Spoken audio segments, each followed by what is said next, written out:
No nosso papo de hoje, a gente vai falar sobre as principais métricas e KPIs, ou KPIs, se você não é tão sofisticado assim, para olhar para o seu e-commerce, para o desempenho orgânico do seu negócio e para a geração de leads. O que é que a gente tem que medir para saber que efetivamente as estratégias estão dando certo e quais são os principais indicadores que ajudam a gente a ajeitar o rumo do barco aí e navegar na direção certa. Então vamos lá. Olá, meu nome é Rafael Reis, eu sou fundador da Web Estratégica. Nós somos uma empresa especializada em geração de conteúdo, em SEO e no mapeamento da jornada do cliente. Hoje a gente vai falar sobre as principais métricas para e-commerce e quais são os indicadores de performance que você pode utilizar para saber se a estratégia está indo no caminho correto ou se ela está se desviando em algum ponto. A gente tem algumas métricas aqui para discutir, todas elas são relativamente fáceis de obter em plataformas de analytics ou em plataformas que o próprio Google fornece, como o Search Console, e são fáceis de você acompanhar semanalmente, quinzenalmente, mensalmente e entender o que é que está dando certo, o que é que está melhorando de performance e o que é que precisa de atenção. A primeira métrica, logicamente, é volume de tráfego orgânico.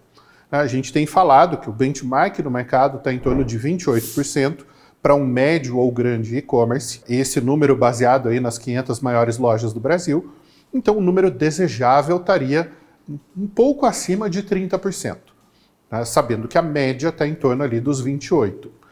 Se o número está muito abaixo, significa que está faltando conteúdo orgânico, está faltando tráfego orgânico e é preciso investir mais nessa estratégia. Se esse volume está muito acima dos 30%, significa que eventualmente os outros canais podem não estar tão fortalecidos como deveriam. Canais de tráfego direto, canais de relacionamento direto como e-mail marketing e os canais de mídia como um todo. Segunda métrica que a gente tem que medir é o tempo de permanência na página. E o tempo de permanência ele não tem um ideal. O que a gente costuma recomendar? Filtrar entre os usuários que compraram qual é o tempo de permanência médio. Então você pega aí ao longo dos últimos 3 a 6 meses, filtra todos os usuários que concluíram o processo de compra e usa uma dimensão para determinar o tempo médio de duração de visita desses usuários. E aí você vai ter uma pista muito próxima da duração da sessão de um usuário que converte. E que ele passa a ser um benchmark. Então, se o tempo passa a estar longo demais, pode significar, entre outras coisas, que está difícil encontrar os produtos no site. Se esse tempo está curto demais, pode significar que o tempo de carregamento está muito grande, as páginas estão muito lentas e o usuário está saindo mais cedo. Então, logicamente que eu estou tirando só 2 hipóteses aqui em 2 extremidades, mas a gente tem que levantar mais hipóteses porque cada caso é um caso. Agora, se você tem um benchmark e ao longo dos meses você está mais ou menos próximo daquele benchmark, com uma variação de 10% para mais ou para menos, está tudo ok. É só manter o barco no rumo que está tudo bem. O número de visitantes únicos e de usuários únicos que você tem a cada mês. O ideal é que haja um crescimento. Esse crescimento vai variar de mercado para mercado. Em alguns mercados ele é um crescimento de 1,5%. Em outros mercados ele pode chegar a 5%. Mas dificilmente ele vai ser muito maior do que isso. Então você consegue perceber ali a tendência ao longo dos meses, se você tem um crescimento contínuo ou se você estagnou em um determinado volume e não consegue crescer a partir dali. Isso também pode ser indício de uma série de problemas.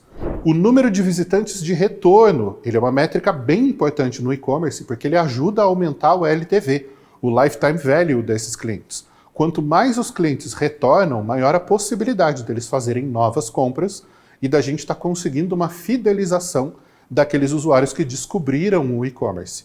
Então, se ele fez uma primeira compra, volta, faz uma segunda, uma terceira, uma quarta compra, a gente provavelmente tem um aumento no ticket médio desse cliente ao longo dos anos, né, um aumento no LTV, e isso significa mais lucro no bolso do lojista.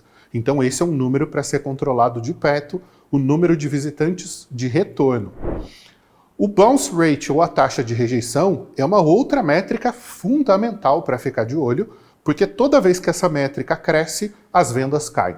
Então, toda vez que a taxa de rejeição, né, ou o bounce rate crescem, isso significa uma queda no número de pessoas que estão permanecendo no site, uma queda no número de pessoas que estão prosseguindo na jornada de compra e, logicamente, uma queda nas conversões, no volume de vendas.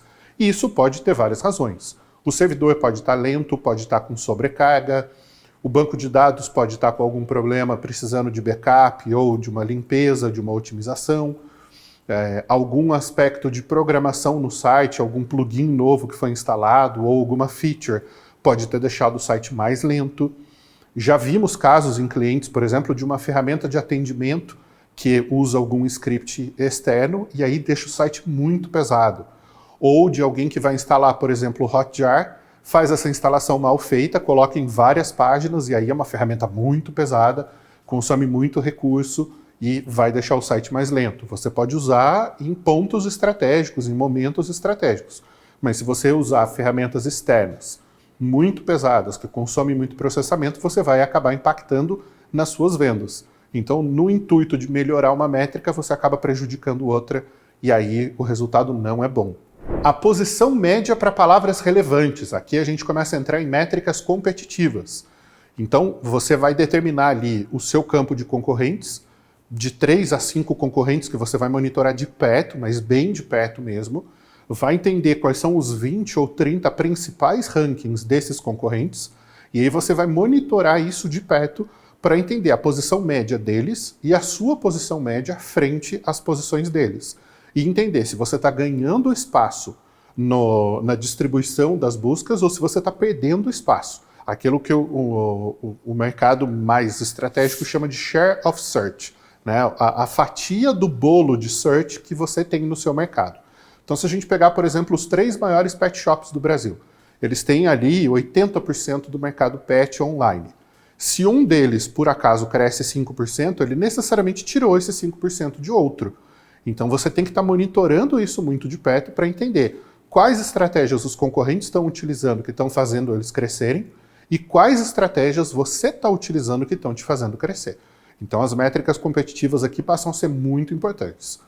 Derivado dessa métrica competitiva, a gente vai ter a taxa de clique, o popular CTR, né, que vem do click-through, a quantidade de cliques versus as impressões, ou de impressões versus os cliques, tanto faz. Se você tem um CTR médio, por exemplo, no seu segmento de 5%, e em algum momento esse CTR cresce para 6, 7%, aconteceu alguma coisa. Então é importante entender o que foi feito que aumentou o CTR. Da mesma forma, se o seu CTR médio é 5%, ele cai para 3%, aconteceu algum desastre e você tem que entender o que é que causou isso para tentar fazer um rollback, para tentar voltar atrás nessa modificação e resolver esse problema. Ou se foi um concorrente que apareceu nos resultados, ou se o Google fez alguma mudança na página de resultados, ou se qualquer fator interno ou externo aconteceu que gerou essa mudança. Geralmente mudanças de CTR não são boas notícias, né? Principalmente se elas forem para baixo, aí elas são péssimas notícias mesmo.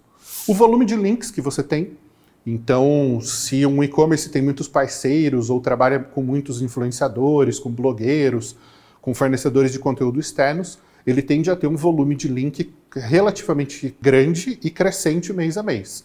Se de repente esse volume de links começa a diminuir, isso é algo para ficar de olho, porque tem um impacto na autoridade, na relevância do site aí a médio prazo, né? Então você perde de repente 300 links em um mês. Isso para quem tem 80 mil links não parece muita coisa.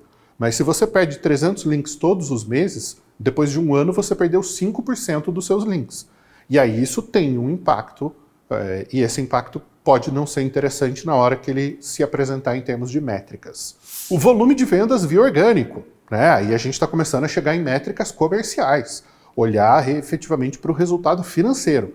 Então, o quanto cada canal representa no volume de vendas. O quanto o canal direto representa, o quanto o canal orgânico, o quanto o canal de mídia Google, de mídia Facebook, de mídia Pinterest, de mídia YouTube, de e-mail marketing, enquanto cada um dos seus canais está representando no seu volume de vendas, para entender quais são os canais mais lucrativos, quais são os canais mais representativos e onde colocar mais dinheiro e mais esforço. O custo por visita, essa é uma métrica que poucos e-commerces olham com o devido cuidado. A gente gravou na Web Estratégica, você tem acesso no nosso site e na descrição desse vídeo a imersão em SEO, que foi um treinamento com 12 vídeos bem estratégicos que a gente gravou, em que a gente explica detalhadamente a questão do custo por visita. O custo médio por visita num e-commerce brasileiro hoje está em torno de R$ 1,30. Para alguns clientes nossos, a gente consegue entregar um custo por visita abaixo de 9 centavos. Isso é mais de 14 vezes menos custo por visita. Então isso permite que você escale muito mais essas visitas com um investimento muito menor.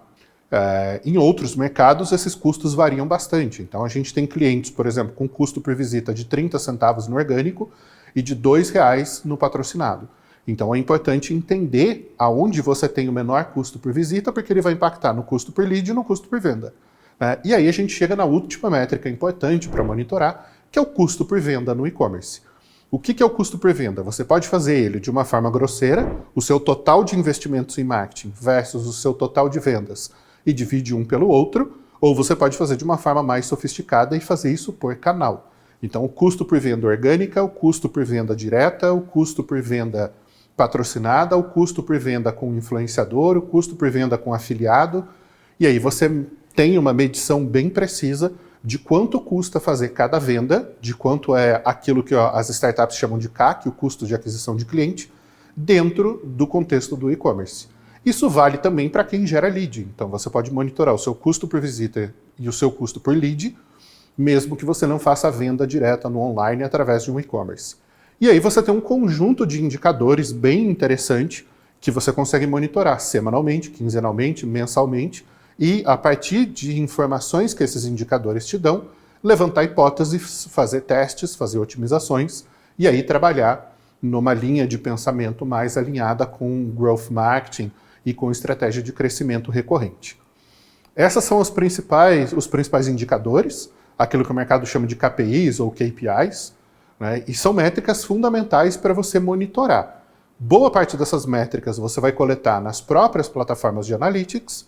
Algumas delas você vai precisar de ferramentas de inteligência competitiva e outras delas vai ter que jogar numa planilha e fazer conta, né? Ou utilizar algum ERP, algum software de monitoramento para que você consiga chegar nesse custo. Tá? Mas, uma vez que você tenha esse dashboard construído, ele pode ser utilizado como uma ferramenta de gestão estratégica para que o seu e-commerce cresça de forma saudável e lucrativa. Não é um trabalho fácil, não é um trabalho simples, mas é fundamental dentro de uma estratégia de e-commerce. Uma dica final é que é importante usar uma estratégia de storytelling na hora de apresentar esses dados. Explicar o que foi feito que gerou melhoras, o que pode estar acontecendo que gerou pioras e quais são os próximos passos que vão ser tomados para mitigar os problemas e para acelerar as estratégias que funcionaram, que geraram crescimento. Com isso, você tem as pessoas que estão do outro lado da mesa e não estão participando do dia a dia, comprando a ideia do projeto, comprando a estratégia que está sendo apresentada pelo time e fica muito mais fácil conseguir aumentar investimentos e melhorar resultados. Tá? Atualizar cada etapa do processo, das hipóteses que estão sendo testadas e dos experimentos que estão sendo conduzidos ali para melhora desses resultados, também é uma forma de ter um controle do que funciona, do que gera bons resultados e do que gera problemas e precisa ser controlado, precisa ser mitigado. Se você precisar de ajuda para isso, nós somos a Web Estratégica, uma empresa especializada em SEO, marketing de conteúdo e gestão da experiência, da jornada do cliente nas compras online. Se você precisar de ajuda com as suas métricas e com o que fazer com essas métricas na mão, vem conversar com a gente, vem pedir uma avaliação e a gente vai ter muito prazer em te ajudar a pensar no crescimento do seu negócio. Se você gostou desse vídeo, se você aprendeu alguma coisa com ele, deixa o seu comentário aqui embaixo, deixa uma sugestão de próximos temas para a gente gravar e compartilhe esse vídeo com outras pessoas para as quais esse conhecimento possa ser útil também. É isso aí, um abraço e até o próximo vídeo.